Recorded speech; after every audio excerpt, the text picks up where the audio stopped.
right, I'm here with Kim Rivers, CEO of Trulieve. Kim, thanks for taking the time to chat today. Yeah, thanks so much for having me. Now, for those who aren't familiar, do you want to just give a quick overview of Trulieve and really maybe highlight some of the differentiators, what sets you apart as an MSO?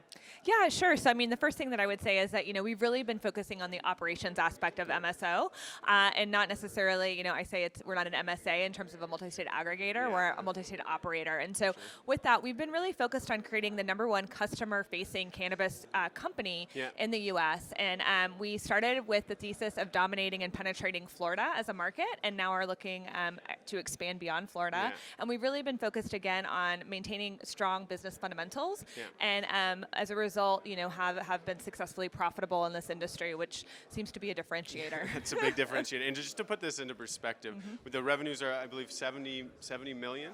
Is that, or is it?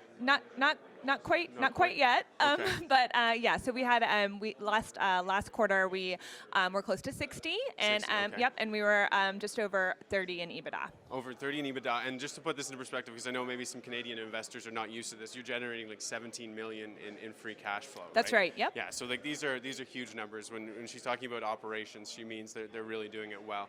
And so when you guys are looking, you guys have made some acquisitions, or you're looking to break into new states, Massachusetts, California, Connecticut. Is that correct? Yeah, no, that's right. And so what is your strategy there? Like, what are some of the key metrics that investors can look at to understand that you're dominating those new markets just as well as you have been in Florida? Yeah, absolutely. So when we look at expansion, we're again looking at that key for us. It's how are we going to penetrate that market? And of course, as you know, because of the regulatory regime that we have that varies greatly from state to state, it's not necessarily a one-size-fits-all strategy. Right. So when we go into another market, we're really looking at what part of the supply chain makes sense for different phases of the business. So in Florida, as an example, that we have to be vertically integrated, which means that we've had to really master every aspect of the supply chain. That sets us up perfectly when we look at other markets, because we can basically take that apart and decide where to key in. So Massachusetts is a great example. We're building cultivation. We're building scaled cultivation there. There's a massive supply shortage right now in Massachusetts. So we know that that's a really key part of the supply chain, again, to maintain our profitable nature of our company, to come in first, and then we'll be able to pivot into a wholesale market, which we're excited about in Massachusetts, because that's not currently available in Florida, to again penetrate the market, since we have limited retail availability in Massachusetts, but we think that again wholesale is a way to get our brand in as many people's hands as possible. Absolutely, and especially if you can do it efficiently. That's right. And you can drive revenue, you can drive that bottom line up. Yep. Now, obviously, a lot of free cash flow. You also did a raise a few months back, I believe. Yep.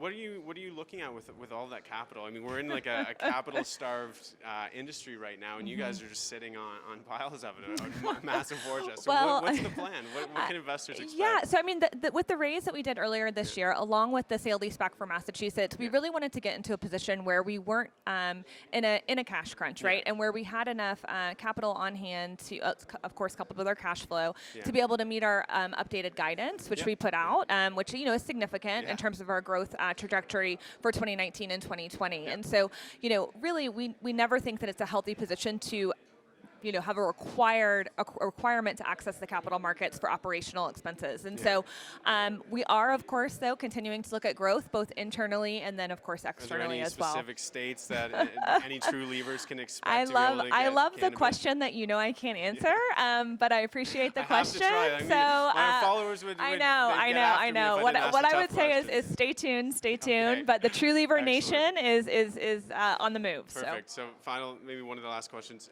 What's your hot take on federal legalization? How are you guys thinking about that? Yeah, I mean, what I can tell you is that we, of course, are very much looking forward to the passage of the Safe Banking Act. We think that there is actual, a real opportunity for that to come to fruition by the end of this year. That, of course, is step one, and then federal legalization would be hopefully step two. But having, just a standalone policy measure pass Congress is, of course, a watershed moment, and very, very important for companies like ours. Where, we would like to have some better lending terms and better debt terms available.